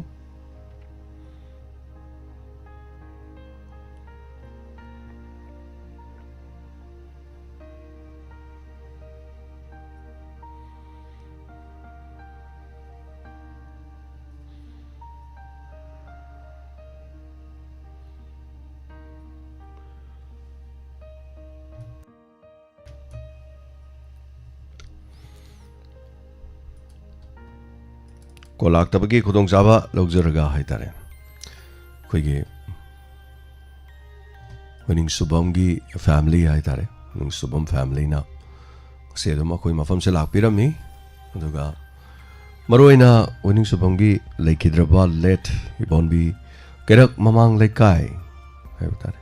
ꯂꯩꯈꯤꯗꯕꯒꯤ ꯀꯨꯃꯣꯟ ꯁꯨꯝ ꯐꯥꯔꯛꯄꯒ ꯃꯔꯤ ꯂꯩꯅꯅ ꯃꯍꯥꯛꯀꯤ ꯅꯨꯡꯁꯤꯖꯔꯕ ꯏꯃꯨꯡ ꯃꯅꯨꯡ ꯃꯍꯥꯛꯀꯤ ꯂꯣꯏꯅꯕꯤ ꯋꯤꯅꯤꯡ ꯁꯨꯕꯝ ꯑꯣꯡꯕꯤ ꯗꯦꯕꯂꯥ ꯂꯣꯏꯅꯕꯤ ꯑꯗꯨꯒ ꯃꯆꯥꯅꯨꯄꯥ ꯔꯤꯡꯒꯣ ꯋꯤꯅꯤꯡ ꯁꯨꯕꯝ ꯑꯗꯨꯒ ꯑꯟꯖꯂꯤ ꯋꯤꯅꯤꯡ ꯁꯨꯕꯝ ꯂꯨꯄꯥ 3,000 ꯑꯃꯁꯨ ꯑꯩꯈꯣꯏ ꯗꯥꯏꯃꯟ ꯇꯤꯚꯤꯗ ꯀꯠꯄꯤꯔꯝꯃꯤ ꯑꯗꯨꯒ ꯑꯩꯈꯣꯏꯅ ꯇꯧꯖꯔꯤꯕ ꯊꯕꯛꯇꯨ ꯑꯋꯥ ꯑꯅꯥꯒꯤ ꯑꯣꯏꯔꯁꯨ ꯑꯇꯩ ꯑꯇꯩ ꯍꯥꯏꯕ ꯇꯥꯔꯦ ꯑꯗꯣ ꯗꯥꯏꯃꯟ ꯗꯣꯅꯔꯁꯨ ꯌꯥꯎꯕꯤꯔꯝꯃꯤ ꯊꯥꯒꯠꯆꯔꯤ ꯑꯗꯨꯒ ꯐꯦꯃꯤꯂꯤꯒꯤ ꯃꯥꯏꯀꯩꯗꯒꯤ ꯃꯆꯥꯅꯨꯄꯤ ꯑꯟꯖꯂꯤꯅ ꯅꯣꯡꯃ ꯀꯦꯛ ꯁꯥꯏ ꯍꯥꯏꯗꯅ ꯑꯩꯈꯣꯏꯒꯤ ꯀꯣꯜ ꯇꯧꯕꯤꯔꯛꯈꯤꯕ ꯃꯌꯥꯝ ꯀꯥꯎꯕꯤꯕ꯭ꯔꯥ ꯀꯦꯔꯛꯇꯒꯤ ꯁꯨꯃꯥꯏꯅ ꯇꯧꯗꯅ ꯀꯦꯛ ꯁꯥꯗꯅ ꯂꯩ ꯃꯆꯤꯟ ꯃꯄꯥꯗꯤ ꯂꯩꯈꯤꯗ꯭ꯔꯦꯅ ꯇꯧꯕꯗꯣ ꯃꯍꯩ ꯃꯁꯤꯡ ꯇꯝꯃꯨꯔꯦ ꯂꯥꯏꯔꯤꯛ ꯇꯝꯃꯨꯔꯦ ꯃꯌꯥꯝ ꯑꯗꯨ ꯑꯣꯏꯔꯒꯁꯨ ꯍꯤꯡꯅꯕꯒꯤ ꯏꯃꯨꯡ ꯃꯅꯨꯡꯗ ꯃꯇꯦꯡ ꯈꯔ ꯄꯥꯡꯅꯕꯒꯤ ꯑꯗꯨꯅ ꯐꯖꯔꯕ ꯀꯦꯛ ꯑꯃꯁꯨ ꯄꯨꯕꯤꯔꯦ ꯑꯗꯨꯒ ꯕꯟ ꯑꯗꯒꯤ ꯕ꯭ꯔꯦꯗ ꯑꯇꯩ ꯑꯇꯩ ꯁ꯭ꯋꯤꯠ ꯃꯌꯥꯝ ꯄꯨꯕꯤꯔꯝꯃꯦ ꯊꯦꯡꯛ ꯌꯨ ꯁꯣ ꯃꯆ ꯃꯁꯤꯒꯤꯗꯃꯛꯇꯁꯨ ꯊꯥꯒꯠꯆꯔꯤ ꯑꯗꯨꯒ ꯃꯌꯥꯝꯅꯁꯨ ꯍꯥꯏꯇꯥꯔꯦ ꯀꯩꯔꯛꯇ ꯂꯩꯕꯤꯕꯁꯤꯡ ꯃꯥꯒꯤꯁꯤ ꯀꯩꯔꯛꯇ ꯃꯥꯒꯤ ꯑꯁꯦꯡꯕ ꯌꯨꯝꯕꯨꯗꯤ ꯑꯣꯏꯔꯒꯁꯨ ꯂꯩꯕꯗꯤ ꯋꯥꯕꯒꯥꯏꯗꯅꯤ ꯂꯩꯔꯤꯁꯦ ꯃꯃꯥꯒꯤ ꯌꯨꯝꯗ ꯂꯩ ꯍꯥꯏꯇꯥꯔꯦ ꯃꯄꯥ ꯂꯩꯈꯤꯗ꯭ꯔꯕꯅꯤꯅ ꯃꯃꯥꯒꯤ ꯌꯨꯝꯗ ꯂꯩꯕ ꯑꯗꯨꯅ ꯃꯌꯥꯝ ꯄꯨꯝꯅꯃꯛꯅ ꯑꯁꯤꯒꯨꯝꯕ ꯑꯩꯈꯣꯏ ꯁ꯭ꯋꯥꯏꯗ ꯃꯔꯨꯑꯣꯏꯅ ꯀꯩꯔꯛ ꯂꯝꯖꯥꯎ ꯑꯗꯒꯤ ꯍꯤꯌꯥꯡꯂꯝ ꯋꯥꯕꯒꯥꯏ ꯑꯗꯒꯤ ꯇꯦꯔꯥꯄꯤꯁꯛ ꯑꯁꯣꯝ ꯁꯥꯏꯠ ꯍꯥꯏꯔꯤꯕ ꯃꯐꯝꯁꯤꯗ ꯀꯦꯛ ꯁꯥꯅꯤꯡꯕ ꯀꯦꯛ ꯂꯧꯅꯤꯡꯕ ꯂꯩꯔꯗꯤ ꯑꯟꯖꯂꯤꯗ ꯀꯟꯇꯦꯛ ꯇꯧꯕ ꯌꯥꯔꯦ ꯑꯟꯖꯂꯤꯒꯤ ꯀꯦꯛ ꯃꯥꯏꯁꯨ ꯐꯖꯩ ꯍꯥꯏꯇꯥꯔꯦ ꯀꯦꯛ ꯑꯌꯥꯝꯕ ꯁꯤꯗ ꯄꯨꯕꯤꯔꯛꯏꯕ ꯀꯦꯛꯁꯤꯡꯁꯨ ꯐꯖꯩ ꯀꯦꯛ ꯃꯄꯥꯟ ꯂꯝꯗꯒꯤ ꯑꯇꯩ ꯑꯇꯩ ꯍꯥꯏꯇꯥꯔꯦ ꯑꯉꯥꯡꯒꯤ ꯕꯔꯊꯗꯦꯒꯤ ꯀꯔꯤ ꯑꯇꯩ ꯊꯕꯛ ꯊꯧꯔꯝ ꯊꯕꯛ ꯃꯥꯏ ꯄꯥꯛꯄꯒꯤ ꯀꯔꯤꯒꯤ ꯑꯗꯨꯃꯥꯏꯅ ꯁꯤꯖꯤꯟꯅꯅꯤꯡꯕ ꯂꯩꯔꯁꯨ ꯍꯥꯏꯇꯥꯔꯦꯀꯣ ꯑꯗꯨꯒꯨꯝꯕꯒꯤ ꯈꯨꯗꯣꯡꯆꯥꯕꯁꯤ ꯂꯩ ꯑꯗꯨꯅ ꯊꯥꯒꯠꯆꯔꯤ ꯋꯤꯅꯤꯡ ꯁꯨꯕꯝꯒꯤ ꯑꯩꯈꯣꯏꯒꯤ ꯇꯦꯃꯥ ꯗꯦꯕꯂꯥ ꯑꯗꯨꯒ ꯂꯥꯛꯄꯤꯔꯝꯕ ꯑꯗꯣ ꯏꯆꯜ ꯑꯃꯗꯤ ꯏꯅꯥꯎ ꯑꯅꯤꯕꯨꯁꯨ ꯊꯦꯡꯛ ꯌꯨ ꯁꯣ ꯃꯆ ꯑꯩꯈꯣꯏꯒꯤ ꯃꯥꯏꯀꯩꯗꯒꯤ ꯍꯟꯅ ꯊꯥꯒꯠꯆꯔꯤ ꯍꯥꯏꯇꯥꯔꯦ ꯑꯗꯨꯅ ꯑꯃꯨꯛꯀꯁꯨ ꯅꯤꯡꯁꯤꯡꯖꯔꯤ ꯃꯌꯥꯝ ꯄꯨꯝꯅꯃꯛ ꯉꯁꯤꯒꯤꯗꯤ ꯄꯨꯛꯅꯤꯡ ꯋꯥꯔꯧ ꯊꯧꯔꯝ ꯈꯤꯇꯪ ꯉꯟꯈꯠꯆꯒꯅꯤ ꯀꯣꯜꯁꯨ ꯂꯥꯛꯇ꯭ꯔꯦ ꯑꯗꯨꯅ ꯊꯧꯔꯝꯁꯨ ꯌꯥꯡꯅ ꯑꯗꯨꯝ ꯂꯣꯏꯁꯤꯟꯖꯕꯒꯤ ꯇꯥꯟꯖꯥ ꯑꯗꯨꯝ ꯂꯧꯖꯒꯦ ꯑꯗꯨꯒ ꯆꯠꯄꯤꯒꯗꯕ ꯌꯥꯎꯕꯤꯒꯗꯕ ꯃꯌꯥꯝ ꯄꯨꯝꯅꯃꯛꯅ ꯑꯩꯈꯣꯏꯒꯤ ꯉꯁꯤ ꯁꯤꯡꯖꯃꯩ ꯊꯣꯉꯥꯝ ꯂꯩꯀꯥꯏ ꯂꯦꯟ ꯅꯝꯕꯔ 4 ꯍꯥꯏꯇꯥꯔꯦ ꯂꯦꯟ ꯅꯝꯕꯔ 4ꯗ ꯃꯌꯥꯝ ꯂꯥꯛꯄꯤꯌꯨ ꯑꯗꯨꯒ ꯂꯥꯛꯄꯤꯒꯗꯕꯁꯤꯡ ꯍꯥꯏꯇꯥꯔꯦ ꯃꯌꯥꯝ ꯄꯨꯝꯅꯃꯛꯄꯨꯗꯤ ꯊꯕꯛ ꯌꯥꯝ ꯆꯤꯜꯂꯤ ꯍꯧꯖꯤꯛꯁꯦ ꯃꯤ ꯊꯕꯛ ꯌꯥꯎꯗꯕ ꯌꯥꯗꯦ ꯆꯠꯇꯕ ꯌꯥꯗꯦ ꯍꯥꯏꯕꯕꯨꯗꯤ ꯊꯣꯏꯅ ꯂꯩꯇꯦꯀꯣ ꯑꯗꯨꯅ ꯃꯔꯨꯑꯣꯏꯅ ꯑꯗꯣ ꯁꯤꯡꯖꯃꯩ ꯁꯥꯏꯠꯇ ꯂꯩꯕꯤꯕꯁꯤꯡ ꯗꯣꯅꯔ ꯑꯌꯥꯝꯕ ꯌꯥꯎꯕꯤꯔꯗꯤ ꯑꯗꯨꯝ ꯌꯥꯝ ꯅꯨꯡꯉꯥꯏꯅꯤ ꯑꯗꯣ ꯍꯥꯏꯔꯤꯕꯁꯤꯡꯗꯨ ꯁꯔꯨꯛ ꯌꯥꯕꯤꯔꯒ ꯏꯃꯥ ꯁꯣꯔꯣꯗꯤꯅꯤꯒꯤ ꯍꯥꯏꯇꯥꯔꯦ ꯉꯁꯤꯒꯤ ꯃꯊꯧ ꯃꯉꯝ ꯍꯌꯦꯡꯅꯤ ꯃꯥꯒꯤ ꯂꯥꯟꯅ ꯊꯧꯔꯝꯗꯤ ꯑꯗꯣ ꯏꯃꯥꯁꯤ ꯑꯩꯈꯣꯏꯗ ꯌꯥꯝꯅ ꯀꯨꯏꯅ ꯌꯥꯎꯕꯤꯔꯝꯕ ꯍꯥꯏꯇꯥꯔꯦ ꯏꯃꯥꯒꯤ ꯍꯤꯡꯂꯤꯉꯩ ꯃꯤꯀꯨꯞ ꯐꯥꯎꯕꯗ ꯗꯥꯏꯃꯟ ꯇꯤꯚꯤ ꯋꯥꯍꯣꯡ ꯔꯦꯗꯤꯑꯣꯕꯨ ꯅꯨꯡꯁꯤꯕꯤꯕ ꯏꯃꯥ ꯑꯃꯅꯤ ꯑꯗꯣ ꯏꯃꯥꯁꯤꯒꯤ ꯃꯐꯝꯗ ꯉꯝꯖꯕ ꯑꯩꯈꯣꯏꯅ ꯈꯔ ꯁꯦꯜꯒꯤ ꯑꯣꯏꯕ ꯏꯃꯨꯡꯁꯤꯗ ꯈꯤꯇꯪ ꯀꯠꯆꯒꯗꯕꯅꯤ ꯃꯥꯒꯤ ꯃꯊꯧ ꯃꯉꯝꯗ ꯍꯩ ꯑꯃ ꯂꯩ ꯑꯃ ꯀꯠꯅꯅꯕ ꯍꯥꯏꯇꯥꯔꯦ ꯑꯌꯥꯝꯕ ꯁꯦꯟꯐꯝ ꯅꯠꯇꯦ ꯑꯗꯨꯅ ꯗꯣꯅꯔ ꯌꯥꯎꯕꯤꯔꯝꯃꯅꯤ 2026ꯒꯤ ꯐꯦꯕ꯭ꯔꯨꯋꯥꯔꯤ ꯐꯥꯎꯕꯗ ꯁꯦꯜ ꯊꯤꯗꯣꯛꯄꯤꯔꯝꯃꯤ ꯗꯣꯅꯔꯒꯤ ꯗ꯭ꯌꯨ ꯑꯃꯠꯇ ꯂꯩꯇꯦ ꯏꯃꯥꯁꯦ ꯗꯣꯅꯔꯒꯤ ꯗ꯭ꯌꯨ ꯑꯃꯠꯇ ꯂꯩꯇꯅ ꯌꯥꯝꯅ ꯏꯃꯥꯁꯤꯅ ꯊꯋꯥꯏ ꯌꯥꯎꯅ ꯗꯥꯏꯃꯟ ꯗꯣꯅꯔꯁꯄꯨ ꯅꯨꯡꯁꯤꯕꯤꯗꯨꯅ ꯑꯩꯈꯣꯏꯒ ꯂꯣꯏꯅꯕꯤꯔꯝꯕ ꯏꯃꯥꯅꯤ ꯍꯥꯏꯇꯥꯔꯦ ꯍꯜꯂꯣ ꯒꯨꯗ ꯑꯐꯇꯔꯅꯨꯟ ꯁꯔ ꯇꯔꯥꯝ ꯅꯣꯛꯆꯔꯤ ꯐꯣꯟ ꯇꯧꯖꯔꯤꯕ ꯑꯩ ꯁꯔ ꯗꯣꯕ ꯈꯨꯔꯥꯏꯖꯝ ꯄꯤꯁꯨꯝꯗꯒꯤꯅꯤ ꯁꯔ ꯇꯥꯛꯄꯤꯌꯨ ꯁꯔ ꯉꯁꯤꯁꯤ ꯈꯔ ꯉꯟꯅ ꯂꯣꯏꯁꯤꯟꯒꯗꯧꯕ ꯃꯥꯜꯂꯤꯀꯣ ꯑꯩꯈꯣꯏꯒꯤ ꯄꯨꯡꯒꯤ ꯋꯥꯔꯣꯜꯁꯦ ꯍꯣꯏ ꯍꯣꯏ ꯑꯗꯨꯒ ꯑꯩꯒꯤ ꯋꯥꯔꯣꯜꯁꯦ ꯍꯧꯖꯗ꯭ꯔꯤꯉꯩꯗ ꯁꯔ ꯑꯩꯈꯣꯏꯒꯤ ꯁꯤꯡꯖꯃꯩ ꯊꯣꯉꯥꯝ ꯂꯩꯀꯥꯏꯒꯤ ꯂꯥꯛꯀꯅꯤ ꯍꯥꯏꯕꯤꯕꯗꯨꯕꯨ ꯂꯦꯟ ꯅꯝꯕꯔ ꯀꯌꯥꯅꯣ ꯁꯔ ꯂꯦꯟ ꯅꯝꯕꯔ 4 ꯁꯔ ꯄꯨꯡ ꯀꯌꯥ ꯑꯗꯨꯋꯥꯏꯗ ꯂꯥꯛꯄꯤꯗꯣꯏꯅꯣ ꯑꯩ ꯁꯤ ꯊꯧꯔꯝ ꯂꯣꯏꯕ ꯑꯗꯨꯝ ꯂꯥꯛꯑꯅꯤ ꯅꯨꯡꯉꯥꯏꯖꯔꯤ ꯑꯗꯨꯒ ꯑꯩꯒꯤ ꯑꯅꯤꯁꯨꯕ ꯋꯥꯐꯝꯅ ꯁꯔ ꯑꯩꯈꯣꯏꯒꯤ ꯇꯦꯟꯇꯛꯅ ꯑꯩ ꯑꯩꯈꯣꯏꯒꯤ ꯁꯥꯔ ꯍꯧꯖꯤꯛꯁꯤ ꯑꯩꯈꯣꯏꯒꯤ ꯑꯔꯤꯕ ꯆꯍꯤꯁꯤ ꯂꯣꯏꯔꯛꯀꯗꯧꯔꯦ ꯑꯅꯧꯕ ꯆꯍꯤ ꯂꯥꯛꯄꯒꯤ ꯃꯌꯥꯝꯁꯤ ꯍꯔꯥꯎ ꯅꯨꯡꯉꯥꯏꯕ ꯐꯣꯡꯗꯣꯛꯅꯕꯒꯤ ꯇꯥꯟꯖꯥ ꯑꯣꯏꯅ ꯑꯩꯈꯣꯏꯒꯤ ꯄꯤꯛꯅꯤꯛꯀꯨꯝꯕ ꯀꯔꯤꯒꯨꯝꯕꯁꯤ ꯁꯥꯔ ꯌꯥꯝ ꯆꯠꯅꯕꯒꯤ ꯑꯩꯈꯣꯏꯒꯤ ꯑꯗꯨꯒꯨꯝꯕ ꯑꯃ ꯁꯣꯏꯗꯅ ꯂꯥꯛꯀꯅꯦꯕ ꯁꯥꯔ ꯑꯗꯨꯅ ꯑꯩꯅ ꯃꯤꯌꯥꯝꯗ ꯍꯥꯏꯖꯅꯤꯡꯕꯁꯤ ꯍꯧꯖꯤꯛꯁꯤ ꯁꯥꯔ ꯃꯤꯌꯥꯝꯅꯗꯤ ꯑꯩꯈꯣꯏꯁꯤ ꯂꯥꯟꯁꯤ ꯂꯣꯏꯔꯕꯣꯏ ꯅꯤꯡꯕ ꯁꯥꯔ ꯂꯥꯟꯁꯤ ꯂꯣꯏꯗ꯭ꯔꯤꯕꯅꯤ ꯁꯥꯔ ꯑꯗꯨꯅ ꯑꯩꯈꯣꯏꯅ ꯆꯤꯡꯈꯣꯡ ꯆꯤꯡꯌꯥꯗ ꯑꯩꯈꯣꯏꯒꯤ ꯄꯤꯛꯅꯤꯛꯀꯨꯝꯕ ꯀꯔꯤꯒꯨꯝꯕ ꯀꯣꯏꯕ ꯆꯠꯄ ꯈꯣꯠꯄꯁꯦ ꯆꯠꯄꯤꯒꯅꯨ ꯃꯃꯥꯡ ꯍꯥꯛꯇꯛꯇꯁꯨ ꯑꯩꯈꯣꯏꯒꯤ ꯆꯝꯖꯔꯕ ꯑꯉꯥꯡ ꯀꯌꯥ ꯑꯃ ꯑꯩꯈꯣꯏꯒꯤ ꯑꯁꯤꯕ ꯍꯛꯆꯥꯡꯕꯨ ꯐꯪꯗꯕꯒꯤ ꯃꯌꯥꯝ ꯑꯃ ꯍꯧꯖꯤꯛ ꯐꯥꯎꯕ ꯅꯤꯡꯗꯣꯡ ꯄꯣꯝꯗꯅ ꯊꯋꯥꯏ ꯅꯨꯡꯉꯥꯏꯗꯅ ꯂꯩꯅꯔꯤꯕꯅꯤ ꯑꯗꯨꯅ ꯌꯥꯔꯒꯗꯤ ꯃꯃꯥ ꯃꯄꯥ ꯑꯣꯏꯔꯤꯕꯁꯤꯡꯅꯁꯨ ꯑꯩꯈꯣꯏꯒꯤ ꯉꯜꯂꯤꯉꯩꯗꯒꯤ ꯍꯧꯅ ꯃꯆꯥ ꯃꯁꯨꯁꯤꯡꯁꯤꯗ ꯂꯣꯏꯖꯤꯡ ꯂꯣꯌꯥꯗ ꯀꯩꯗ ꯆꯥꯛꯆꯥ ꯍꯩꯖꯥꯅꯕ ꯄꯤꯛꯅꯤꯛꯀꯨꯝꯕ ꯀꯔꯤꯒꯨꯝꯕ ꯆꯠꯄꯤꯒꯅꯨ ꯃꯔꯝꯗꯤ ꯄꯤꯛꯅꯤꯛꯀꯨꯝꯕ ꯁ꯭ꯄꯣꯔꯠ ꯔꯤꯖꯣꯔꯠ ꯀꯥꯏꯕ ꯖꯒꯥꯁꯤ ꯁꯥꯔ ꯆꯤꯡꯌꯥ ꯇꯝꯌꯥꯗ ꯂꯩꯕ ꯄꯣꯠ ꯑꯣꯏꯕꯅꯤꯅ ꯁꯥꯔ ꯑꯗꯨꯅ ꯈꯤꯇꯪ ꯉꯜꯂꯤꯉꯩꯗꯒꯤ ꯃꯃꯥ ꯃꯄꯥ ꯑꯣꯏꯕꯁꯤꯡꯅ ꯃꯆꯥ ꯃꯁꯨ ꯑꯣꯏꯕꯁꯤꯡꯗ ꯈꯤꯇꯪ ꯁꯤꯒꯨꯝꯕ ꯑꯀꯟꯕ ꯆꯦꯛꯁꯤꯟ ꯋꯥꯍꯩꯒꯁꯤ ꯈꯤꯇꯪ ꯍꯥꯏꯕꯤꯌꯨ ꯅꯠꯇ꯭ꯔꯒꯗꯤ ꯐꯠꯇ ꯅꯨꯡꯗ ꯊꯣꯛꯑꯒꯗꯤ ꯁꯥꯔ ꯂꯩꯕꯥꯛ ꯏꯔꯥꯡ ꯍꯧꯋꯤ ꯑꯗꯒꯤ ꯌꯥꯝꯅ ꯑꯩꯈꯣꯏꯒꯤ ꯊꯃꯣꯏꯗ ꯌꯥꯝꯅ ꯅꯨꯡꯉꯥꯏꯅꯗꯕ ꯄꯣꯛꯏ ꯑꯗꯨꯅ ꯌꯥꯔꯒꯗꯤ ꯑꯩꯈꯣꯏꯒꯤ ꯃꯃꯥ ꯃꯄꯥ ꯑꯣꯏꯔꯤꯕꯁꯤꯡꯅꯁꯨ ꯑꯩꯈꯣꯏꯒꯤ ꯆꯠꯇꯕ ꯌꯥꯗꯦ ꯍꯥꯏꯔꯒꯗꯤ ꯃꯤꯅ ꯀꯨꯡꯅ ꯎꯕ ꯃꯐꯝ ꯑꯩꯈꯣꯏꯒꯤ ꯑꯅꯛꯄꯒꯨꯝꯕꯗ ꯆꯠꯄꯤꯌꯨ ꯑꯗꯨꯒ ꯌꯥꯔꯤꯕ ꯃꯈꯩꯗꯤ ꯁꯤꯒꯨꯝꯕꯁꯦ ꯑꯩꯈꯣꯏꯒꯤ ꯂꯥꯟꯁꯤꯃ ꯂꯣꯏꯁꯤꯟꯗ꯭ꯔꯤ ꯐꯥꯎꯕꯗꯗꯤ ꯀꯥ ꯍꯦꯟꯅꯁꯤ ꯑꯩꯈꯣꯏ ꯄꯨꯟꯅ ꯁꯔꯨꯛ ꯌꯥꯃꯤꯟꯅꯒꯨꯝꯁꯤ ꯍꯥꯏꯕ ꯑꯩꯈꯣꯏꯒꯤ ꯋꯥꯔꯣꯜꯁꯦ ꯁꯥꯔ ꯑꯩ ꯇꯦꯟꯇꯛꯅ ꯍꯥꯏꯖꯔꯒ ꯁꯥꯔ ꯑꯩ ꯂꯣꯏꯁꯤꯟꯖꯔꯤ sir thank you sir thank you ꯑꯣꯖꯥꯗꯣ ꯌꯥꯝ ꯆꯦꯛꯁꯤꯟꯕ ꯋꯥꯐꯝ ꯑꯃꯅꯤ ꯊꯝꯕꯤꯔꯤꯕ ꯐꯖꯕꯒꯤ ꯋꯥꯗꯤ ꯆꯤꯡꯗ ꯐꯖꯕꯁꯤꯗꯤ ꯐꯖꯈ꯭ꯔꯖꯥꯠꯅꯤ ꯑꯗꯨ ꯆꯤꯡꯗꯁꯨ ꯍꯦꯛꯇ ꯆꯠꯅꯤꯡꯗꯣꯏꯅꯤ ꯃꯌꯥꯝ ꯑꯗꯒꯤ ꯂꯥꯟ ꯂꯩꯔꯤ ꯍꯥꯏꯕ ꯀꯥꯎꯊꯣꯛꯑꯒ ꯍꯥꯏꯇꯥꯔꯦ ꯅꯨꯡꯉꯥꯏꯕ ꯐꯣꯡꯗꯣꯛꯄ ꯄꯤꯛꯅꯤꯛ ꯑꯗꯒꯤꯗꯤ ꯆꯥꯕ ꯊꯛꯄ ꯍꯥꯏꯇꯥꯔꯦꯅꯦ ꯃꯌꯥꯝ ꯇꯧꯅꯒꯗꯣꯏꯅꯤ ꯑꯗꯨꯅ ꯕꯣर्डर ꯃꯤꯒꯤ ꯌꯥꯅꯗꯕ ꯂꯩꯔꯤꯕꯅꯤꯅ ꯍꯦꯟꯖꯜꯂꯨꯔꯒ ꯍꯌꯦꯡ ꯕꯦꯔꯥ ꯀꯥꯅꯤ ꯆꯦꯛꯁꯤꯟ ꯋꯥꯐꯝꯅꯤ ꯊꯝꯕꯤꯔꯛꯄ ꯍꯥꯏꯇꯥꯔꯦ ꯑꯣꯖꯥ ꯂꯥꯏꯁ꯭ꯔꯝ ꯔꯥꯙꯥ ꯊꯦꯡꯛ ꯌꯨ ꯁꯣ ꯃꯆ ꯑꯣꯖꯥꯁꯨ ꯃꯐꯝꯗꯨꯗ ꯂꯩꯕꯤꯔꯝꯒꯅꯤꯅ ꯇꯥꯛꯄꯤꯔꯛꯄ ꯌꯥꯝ ꯅꯨꯡꯉꯥꯏꯖꯩ ꯑꯗꯣ ꯑꯩꯈꯣꯏꯒꯤ ꯗꯣꯅꯔ ꯃꯦꯝꯕꯔ ꯁꯨꯝ ꯂꯩꯕ ꯌꯥꯎꯔꯒꯗꯤ ꯑꯩꯈꯣꯏ ꯒ꯭ꯔꯨꯞꯇ ꯑꯣꯏꯔꯁꯨ ꯏꯃꯥ ꯑꯩꯈꯣꯏꯒꯤ ꯍꯧꯖꯤꯛꯀꯤ ꯏꯃꯥ ꯁꯣꯔꯣꯗꯅꯤꯒꯤ ꯂꯩꯐꯝꯁꯤ ꯈꯪꯕ ꯑꯗꯨꯒ ꯃꯣꯏ ꯊꯣꯡꯒꯥꯟꯗꯒ ꯂꯩꯕ ꯌꯥꯎꯔꯒꯗꯤ ꯊꯣꯡꯒꯥꯟꯗ ꯂꯩꯔꯤꯉꯩꯗ ꯊꯣꯡꯒꯥꯟꯗ ꯂꯩꯇ꯭ꯔꯒꯗꯤ ꯌꯥꯗꯦꯀꯣ ꯏꯃꯥ ꯁꯣꯔꯣꯗꯅꯤꯒꯤ ꯊꯣꯡꯒꯥꯟ ꯍꯦꯛ ꯃꯄꯥꯗ ꯂꯩꯕ ꯌꯥꯎꯔꯒꯗꯤ ꯑꯩꯈꯣꯏ ꯒꯨꯒꯜ ꯃꯦꯞꯇ ꯍꯥꯏꯇꯥꯔꯦ ꯂꯣꯀꯦꯁꯟ ꯊꯥꯕꯤꯔꯛꯑꯣ ꯒ꯭ꯔꯨꯞꯇ ꯃꯗꯨꯅ ꯀꯔꯤꯅꯣ ꯍꯥꯏꯀꯥꯟꯗ ꯍꯣꯔꯦꯟ ꯅꯪꯍꯧꯗꯕ ꯂꯝꯕꯤ ꯈꯪꯗꯕꯁꯤꯡꯗꯣ ꯒꯨꯒꯜ ꯃꯦꯞꯇꯨꯗ ꯌꯦꯡꯉꯒ ꯏꯃꯥꯒꯤ ꯌꯨꯝꯗꯨ ꯂꯥꯛꯄ ꯌꯥꯅꯦꯕ ꯑꯗꯨꯅ ꯍꯥꯏꯔꯤꯕꯁꯤꯗ ꯁꯣꯏꯗꯅ ꯃꯦꯞꯇꯨ ꯇꯧꯕꯤꯔꯛꯑꯣ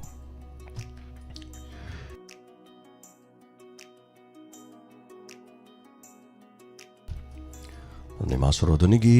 ꯌꯨꯝꯗ ꯉꯁꯤꯗꯤ ꯆꯠꯆꯒꯗꯕꯅꯤ ꯏꯃꯥꯁꯤ ꯂꯩꯔꯤꯉꯩ ꯃꯇꯝꯗꯗꯤ ꯏꯃꯥꯒꯤ ꯌꯨꯝꯗꯗꯤ ꯑꯩꯈꯣꯏ ꯆꯠꯍꯧꯗꯦ ꯏꯃꯥꯗꯤ ꯑꯩꯈꯣꯏꯒꯤ ꯁꯤꯗꯩꯗ 3ꯂꯛ ꯂꯥꯛꯄꯤꯔꯝꯃꯤ ꯑꯗꯨꯝ 3 times ꯑꯗꯨꯒ ꯃꯆꯥꯁꯤꯡ ꯑꯗꯨꯒ ꯑꯇꯩ ꯄꯨꯕꯤꯔꯛꯇꯅ ꯏꯃꯥꯁꯤ ꯂꯥꯛꯈꯤ ꯗꯣꯅꯔꯒꯤ ꯐꯪꯁꯟ ꯑꯅꯤꯔꯛꯇꯤ ꯏꯃꯥꯁꯤ ꯌꯥꯎꯈꯤ ꯏꯃꯥꯁꯤ ꯑꯗꯨꯒ ꯑꯃꯨꯛ ꯑꯀꯣꯟꯕ ꯌꯥꯎꯕꯗꯨꯗꯤ ꯃꯌꯥꯝ ꯁꯣꯝꯗ ꯐꯝꯕꯗꯨ ꯁꯥꯕꯅꯤꯅ ꯑꯩꯈꯣꯏꯒꯤ ꯃꯥꯡꯒꯣꯟꯁꯤꯗ ꯏꯃꯥꯁꯤ ꯐꯝꯃꯒ ꯑꯗꯨꯝ ꯂꯩꯈꯤ ꯑꯗꯨꯃꯥꯏꯅ ꯌꯥꯎꯈꯤ ꯍꯥꯏꯇꯥꯔꯦ ꯑꯗꯨꯅ ꯉꯁꯤꯗꯤ ꯏꯃꯥꯒꯤ ꯌꯨꯝꯗ ꯑꯃꯨꯛ ꯏꯃꯥ ꯂꯩꯇ꯭ꯔꯀꯥꯟꯗꯅꯤ ꯑꯩꯈꯣꯏꯅ ꯆꯠꯇꯣꯔꯤꯁꯤ ꯑꯗꯨꯅ ꯗꯣꯅꯔꯒꯤ ꯃꯦꯝꯕꯔ ꯑꯃ ꯑꯣꯏꯕꯤꯔꯝꯕꯅꯤꯅ ꯍꯥꯏꯇꯥꯔꯦ ꯑꯗꯨꯅ ꯊꯥꯒꯠꯆꯔꯤ ꯄꯨꯝꯅꯃꯛꯄꯨ ꯌꯥꯎꯕꯤꯒꯗꯕꯁꯤꯡ ꯃꯐꯝꯗ ꯂꯩꯕꯤꯌꯨ ꯑꯗꯨꯒ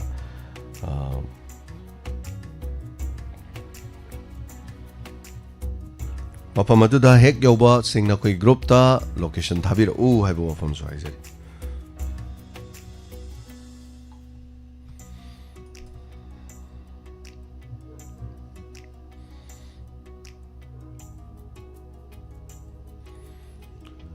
ꯃꯇꯝ ꯃꯥꯡꯍꯟꯗꯕꯤꯗ ꯉꯁꯤꯒꯤ ꯗꯣꯅꯔꯒꯤ ꯃꯇꯦꯡ ꯄꯥꯡꯕꯤꯔꯛꯄꯁꯤꯡꯗ ꯈꯔ ꯑꯗꯨꯝ ꯂꯥꯎꯊꯣꯛꯆꯒꯦ ꯗꯣꯅꯔꯒꯤ ꯑꯩꯈꯣꯏꯅ ꯃꯈꯜꯁꯤ ꯑꯅꯤ ꯊꯣꯛꯅ ꯂꯥꯎꯊꯣꯛꯆꯩ ꯗꯣꯅꯔꯒꯤ ꯁꯥꯏꯠꯇ ꯂꯥꯛꯄ ꯈꯔ ꯑꯃ ꯑꯗꯨꯒ ꯑꯩꯈꯣꯏꯒꯤ ꯁꯣꯝꯗ ꯂꯥꯛꯄ ꯑꯗꯨꯒ ꯗꯕ꯭ꯂꯤꯡ ꯆꯠꯄꯁꯨ ꯃꯌꯥꯝ ꯌꯥꯎꯏ ꯑꯗꯣ ꯑꯃꯕꯨ ꯑꯣꯏꯔꯦ ꯆꯠꯅꯤꯡꯉꯁꯨ ꯆꯠꯆꯔꯁꯅꯨ ꯑꯩꯈꯣꯏꯒꯤ ꯂꯥꯎꯊꯣꯛꯐꯝ ꯊꯣꯛꯄ ꯈꯔꯗꯨ ꯑꯗꯨꯝ ꯍꯧꯖꯤꯛ ꯐꯥꯎꯕꯒꯤ ꯊꯦꯡꯕꯗ ꯂꯥꯛꯄꯁꯤꯡ ꯂꯥꯎꯊꯣꯛꯆꯔꯤ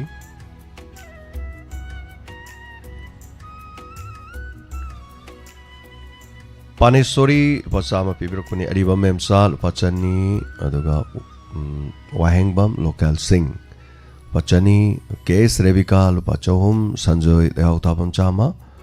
ꯑꯗꯨꯒ ꯊꯣꯛꯆꯣꯝ ꯔꯥꯕꯤꯆꯟꯗ꯭ꯔ 100 ꯏꯃꯥ ꯊꯣꯛꯆꯣꯝ ꯁꯥꯟꯇꯤ ꯂꯨꯄꯥ 200 ꯁ꯭ꯌꯥꯝ ꯀꯨꯃꯥꯔ ꯁꯔꯃ ꯂꯨꯄा 100 एम एलिजाबेथ 100 ओइनाम दीना लुपा 100 निंगोमम उसारानी लुपा 100 नीलिमा सलाम लुपा 100 संदाम सुभाष चंद्र 100 चन एलांगबम 100 हारिबसी मतेंग पांगबिरबसिंगी मरक्तनी मसिना ममांगदा खरा ngaraw tokchakre atei lok tokchakre ꯂꯥꯎꯊꯣꯛꯆꯔꯛꯄꯗ ꯑꯗꯨꯒ ꯈꯤꯇꯪ ꯆꯈꯠꯂꯒ ꯂꯥꯎꯈꯠꯆꯔꯝꯒꯦ ꯑꯃꯅꯤ ꯑꯃꯒ ꯑꯣꯏꯅꯥꯝ ꯁꯅꯥꯟꯕꯤ ꯆꯅꯤ ꯊꯧꯅꯥꯎꯖꯝ ꯖꯌꯟꯇ ꯄꯆꯥꯃ ꯑꯗꯨꯒ ꯁꯣꯔꯣꯛꯈꯥꯏꯕꯝ ꯄꯥꯛꯄꯤ ꯆꯅꯤ ꯅꯤꯡꯉꯣꯝꯕꯝ ꯃꯦꯝꯃ ꯆꯅꯤ ꯑꯗꯨꯒ एल राधा सिंह लुपा चौवा यंबेम सनान बिचनी दीपक अंगोम चनी राजकुमारी बबीता चौवा तोंजम सुमति लुपा चनी केस बिमोलता चहुम दगा अतोपसिंग दिया ते कोइना लाउथोक सकरे दु मरक सिदा चिथब यावरगसु सोयदना मुक लाउजरके अदुगा सिना कोइगी ग्रुप ता थारक प कांगुनी ग्रुप ता थारक प नतबा अतोपा हाइजब तारे अदुमुक मथंग दमु लाउथोकसरके कॉल अमा लाए लौखचगे हेलो हेलो यामन लाउथोकसर के नजरे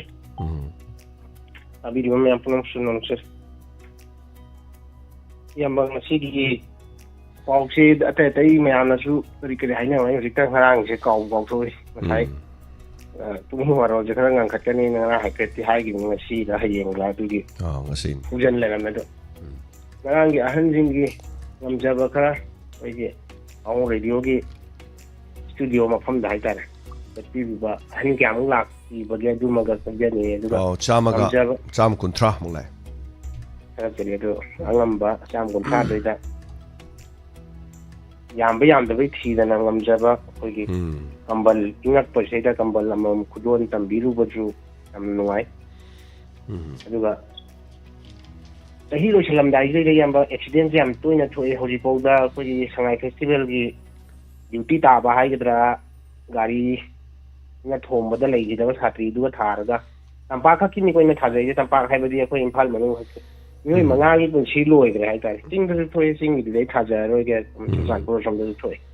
अय सुम पाबदा हंतकी दिसंबरदगी ना जनवरी न्यू ईयर बाय फ्राइडे था अनि सेदा यामना अखोइना चेक्सनद्रगदी मियोइबगी पुंसी सिदाइदाइना एक्सीडेंट थोकपदा मियोइ कुन मुक्ति मणिपुर खक्तदा इम्फाल मनुंगदा लैरोइद्राना आइसुम पाजबा हाइतारे मरमदी एक्सीडेंट हाइबसे अखोइगी मरम मनी अहुमदगी थोगसु गाड़ी सिमा तसेंगना याम यांगना थौनारे हाइतारे लंबी खितंग फबददी अदुना मंगादी सुरेना सुम पाजरिनी यामना कन्ना चेक्सनना जी ताबिरियो मयाम पुनजो अखोइ मसेन अखोइ तारी बसिंगदा थोक्तनबा तादबा थैगदी खंगद्रेको अने थमजनी जदुना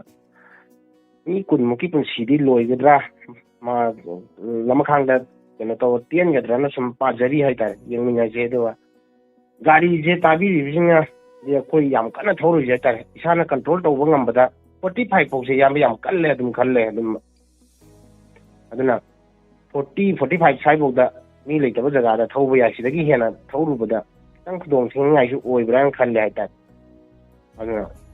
30 दगिना 40 ददी याम थिना लाइना कंट्रोल अदुम तौबा ngame 45 पौसे अदुम 45 तैना 50 पौसे इकोनॉमी थारगा अदुम थौबा याबै चांगदा केनो तौइको ओगी थाउगी गै जु ग्रीन लेवल दा थम्बने अदुना याम काइना थमजनिंजे सुमाइना रोड एक्सीडेंट चही लोरमदाइदा जु हेना थोइ अदुगा सीरे हाबिदु खंगना कोइदा चेक्शन दि हाइतारे गाड़ी थौरि सिंगे अदुम थोकपो हेंजलकपसे मसी यामना नुवाइतबा अमखसु फावि अदुना रोड एक्सीडेंट दगी याम लापना लैनना कोइ गाड़ी तमना थौसी गाड़ी सरोक लानबा मतमदा नाक तुंग येंगा लानसी हाइबसि थमजेगे यो लोइसलपदा सही लोइगदौरे खंगहौदे यामा 2025 मयाम खंगबि हौब्रा खंगहौरमो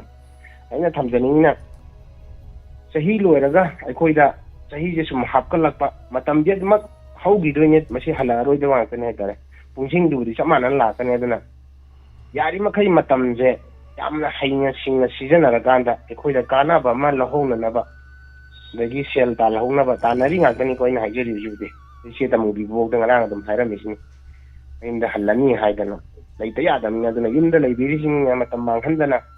video taraga chutana nupa ma makhai ma dagi hentuaga mu tanlakpada sen tananaba ya tarim leite haga ya baya thamjani ai seja fanang thaga trial to bai tai bucket ani hum yadaba te loksan leila kai dena kai de ko laga demak kana tha bai ta de koi yendien na kai ngasing da chum thajan ba ya ba jing kai kana bising ko याम येंगिना सेदना मतम मांगन गुमसी अदुगा kitchen garden गुम्बा दुम लिंखत प याय सिमा थमजगे सेन तानना बहोना सि हाइबा जिंगा अदुगा Sangai festival da yaurubasing hauji yam mathang athingbasu thamlai aduga sengtoknabasu yam yaurai haitare MLA bauda sengtore yin thamjaningina sengtoktringaida yamna yade ko haibudo ida satmina amagadi sengtok sengjin je laidoi damne du kangge sangar sadalan da bauda sei sakpa yaroina adagi mu ihan khangalakpaduna mu police na phanari haitare koi masen na chen jidaita yam noi ta paw dum ta bi hidori si ha ga tension da yam thachari Tagachari Shakespeare. Thank you so much, Tagachari Shakespeare.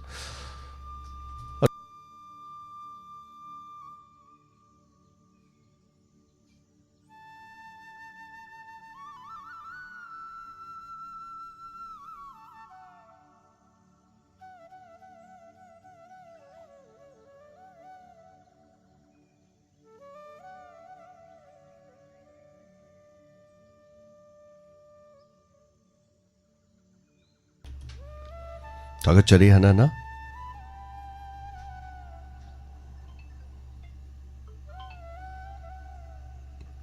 Hello. Hello. Hello, Tadi. Cha bungo hello. Tajari have you? Ma rikem gi mami mane khangaboki. Oh. Cha hay khangabok la kan hai ba. Hayeng nate ma tang ni pan. Oh, tari ni pan. Hoi. Oh. Ada pung ke adai du ga. Oh, ima sumaina pung ohum adai de la kadam ni. Ado ima mafam du gi mi kya no hojik lady se imung kaya no mi kaya no imung na tabi da mi ne kaya lege. Oh. Mi do mo kana to bro moi no kana gi pari moi gi volunteer ga ti wari sana groi mo sanate ma moi volunteer laite isana dum utawjare haidai ne hana mi leitre aduna volunteer ta lawbo ngam ba khara budi leibne ba ko adu duga wari hake sana ga do du su number leina mo leite ma da ima hoini yeng bada mi kyam lei khangde mi je aina hai je angang nu biyo kariyo yang khai hum pum ti lem dong ma le ain huji angang di yaw masing mak ti thidre ba ko hoi masing mak ti thidre pangam di yam dre banan te asu ama chat khre ta sieng na hong rabane ai hoi ma khoi chalaga ko na hangjarage mi kya lege na jara ko angang aina pung ke adai du thunga doi noi na hangba pung ahum adai thunga don oh ohum kai chai program je ma le tana tari mi hoi ma je kari hai ni handak se lok to na nae ba ada hakang je kaya su nungai ta ba isa na da ka do ko pung jing do aina kam ka la ko ja no ne na angrang mu di pung ahum khra he la hai ko hoi saman nei ma du ne du wa pham do saman hoi Pare isa mo la kan hai de isa ga unaning ba imana kari pijani ima kasu kari chaning ge ima antang le ai kaim saning de ma ai ke thoina su sabe ya de ma ko ai di thoina kaim sa de cha thakte sa tha su sugar yaw de odagi coffee gum badang ni thakwa khon thak kaisu leite ma thoidokpa singa saba khara thakpa sing aruba khara thakpa hai khara saba lore sigaktan ai ge hai ra khara saba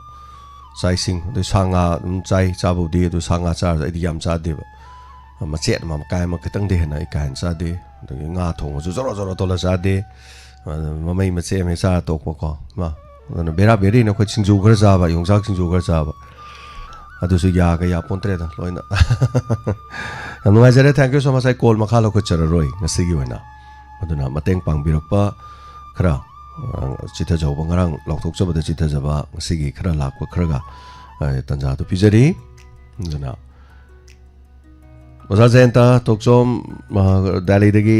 ranjan na wakhal tarak pagi obiyo na pachani kapi rakhe bu thaga chari aduga ima sura doni gi su kapi gre ma dugi chani thaga chari Dusrat Kumar Sharma upachani kapi rakpa Yumle mapisak lupa chama kapi rakpa yumle mapisak matsa lupa chama kapi rakpa masuro doni gi damak ta pukhaw ima me lupa chama kapi rakpa aduga Saitapati Maibam Lamding Cherapur dagi lupa chani kapi rakpa aduga Sorokhaibam Tampak lupa chani kapirapa thagachari huning subamgi laikidaba ibonbigi damak maki mung manungna huning subam ongbi devla aduga machanu paringo amadi anjali lupa lising ahum makoda pibirakpa aduga tayaigini haidana muksu lupa chonga amaga sumu pibirakpani tema devla na thank you so much thagachari Irabati uripok na lupa chama kapirakpani masurodoni gi okram anandi lupa chama Manitomi yumnam lupa chani daga maibam nuksitomi lupa chani Tamubi chirom lupa chani ingodam ohen lupa chani Dayaniti ningtau kong lupa chani tayagi dama kapirakpa mamona yaujare thagachari ima dayaniti Senzam anandi uripok lupa lising ama masurodoni gi aduga chonga amana diamond gi lakadori va function na sigi damaktani na takpirakpa thagachari yungkhaibam helen lupa chama morang kunodagina masurodoni kapirakpa Puina kontrak pamna lupa chani kapirakpa ima laring macha lupa chani kapirakpa aduga ima bino konjeng bam lupa chama kapirakpa dugi damakta su thagachari hanna punama laikhidraba ima sorodoni gi atai akoina pathok chabada chitha jaba yawba leiragasu tek adumak tobiro hayeng matam dum leiri dum lauthok sage aduga punama thagachari hanna asigidi thoram atang asida losin jabagi haba logjari aduga amukasu hana khaijari dona member sing aduga khigi nungsi biba family member sing yawi ning wale ready singjamai thongam lekai le number 4 haring fam duda ngai biramu magi mafam aduda channa na bagi dama aduga kono mapu hana na thagachari mateng pangbirak pasing su thagachari tadoi dongna amjaba kharai magi dama koina kachagadabani aduga sigi damakta di matang asida pungningi warol thoram losinjabagi tanja du logjari member sing punamak aduga khigi nungsibiba dana tv wahong radio gi nungsibibi singju punamak thengna bi tanja du lominarasi afaba yai phabo iminarasi punamapu khurumjari take care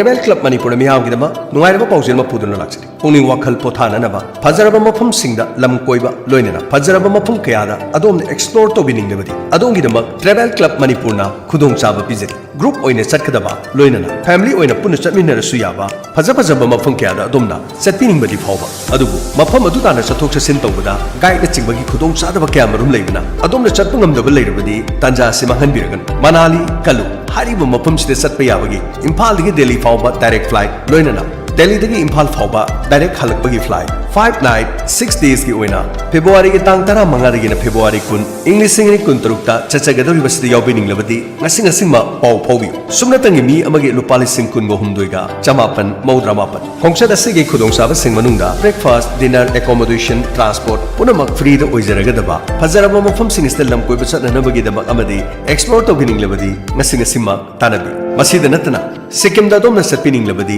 March ki tang tara humdoi digina tara nipan phawbada chachagani Hari basi su 5 night 6 days ki oigani direct flight oina Imphal digina Silguri phawba oijagani halakpagi su Silguri digin Imphal phawba direct flight oijagani price na mioi amagi lupali sing tara trika chamapan mabudra mapan akupa marol gidama call to view 70057666057 loinana 7085671337 loinana Travel Club Manipur na sugnatagi lupa tara piba ticket amana lucky draw amala iba February gi tang ama ayuki pung 13 da Thobal Bazar da pangthok chagedori hariba lucky draw asida mai pak ba mioi adu Sikkim gi tour asida free da chatpe yabagi khudong saba pijagani ticket pangpam singdi Kakching Roses Computer Chumnang Police Maning Sora Iqbal Mobile G Town Athokpam Thobal Salaisa Accessories Thobal IK Communication Yaripo Golai Dukan Wangjingina Samba Air Travel Moirang DM Mobile Kaisampat Kabui Salang Mai Behel Care Private Limited loinena online booking ki khudong chaba su pijari WhatsApp number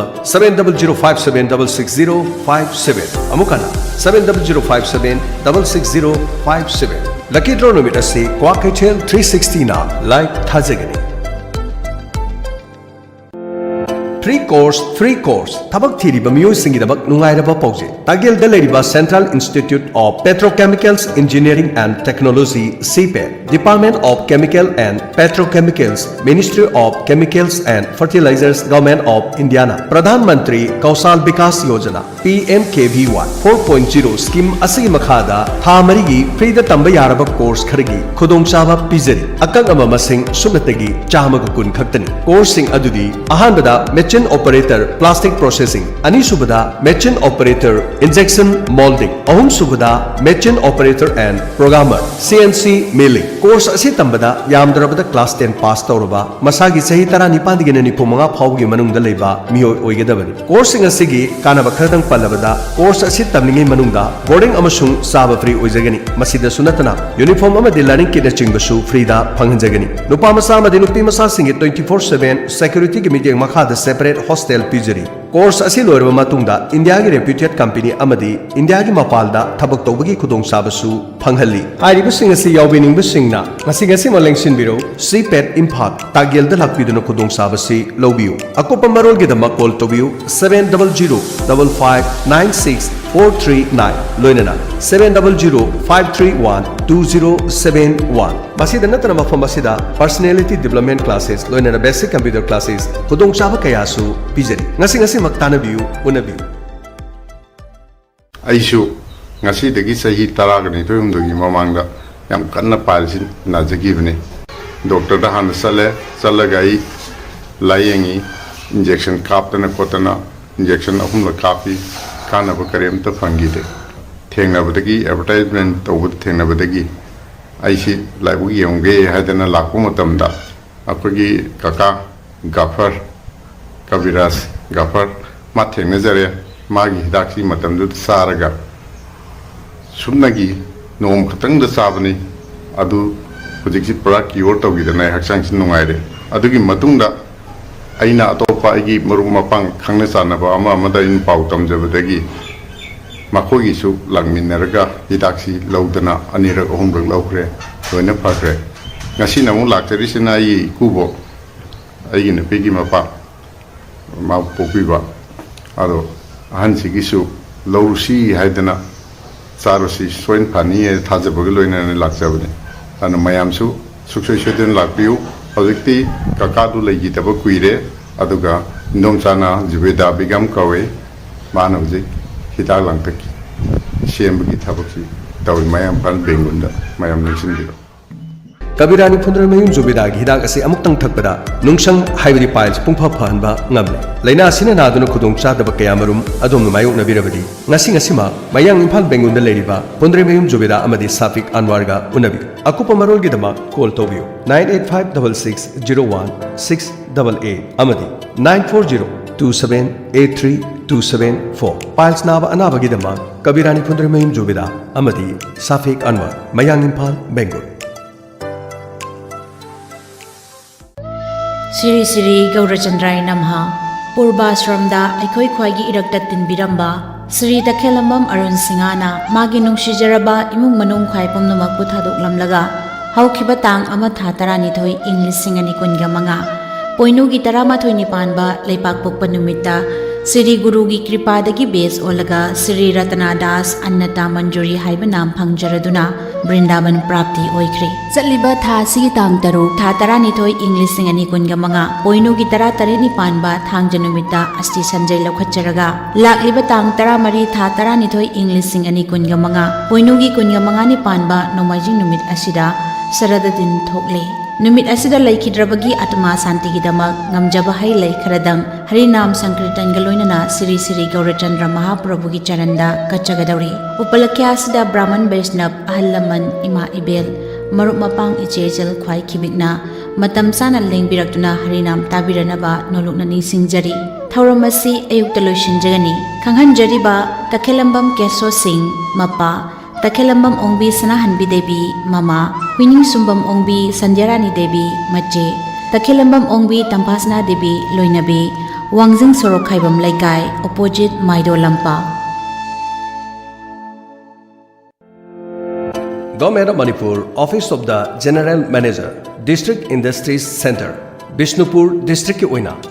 Udham registration तौननबगीदमक मियामगी खुदोंचाबा तोंगा तोंगानबा मफमदा पिजगदौरी उदम registration तौबा हाइबसी मियोय अमगी यामना मरु ओइबा अमखक ओइरी मसिना तोंगा तोंगानबा इंडिविजुअल एंगेज अमदी माइक्रो स्मॉल अमदी मीडियम एंटरप्राइजेस MSME एक्टिविटीज की दमक यामना तंगाई फदबा हाइबदु ओइरी मरमसिना दुकान पंबीरिबा स्मॉल इंडस्ट्रीज तौरिबा तोंगा तोंगानबा लमदा लेबिरिबा सिंगना पिजरिबा नुमिसिंग असिदा सोइदना सरुक याबियु मोइरांगी ओइना थांग चिंगलक बाजार कम्युनिटी हॉल लालिबा नवंबर की तांग कुनगनिथोय अयुकी पुंग 10 दगी नुंगथिल पुंग 3 मखाई मोइरांग मयाई लिकाई की ओइना लालिबा नवंबर की तांग कुनगमरी था 13 इंग्लिशिंग कुनगमंगा अयुकी पुंग 10 दगी नुंगथिल पुंग 3 मखाई बिष्णुपुर डिस्ट्रिक्ट की ओइना क्वासिफाइदा नवंबर की तांग 13 इंग्लिशिंग कुनगमंगा अयुकी पुंग 10 दगी नुंगथिल पुंग 3 मखाई अमुका हना बिष्णुपुर डिस्ट्रिक्ट की ओइना तिनुंगैदा नवंबर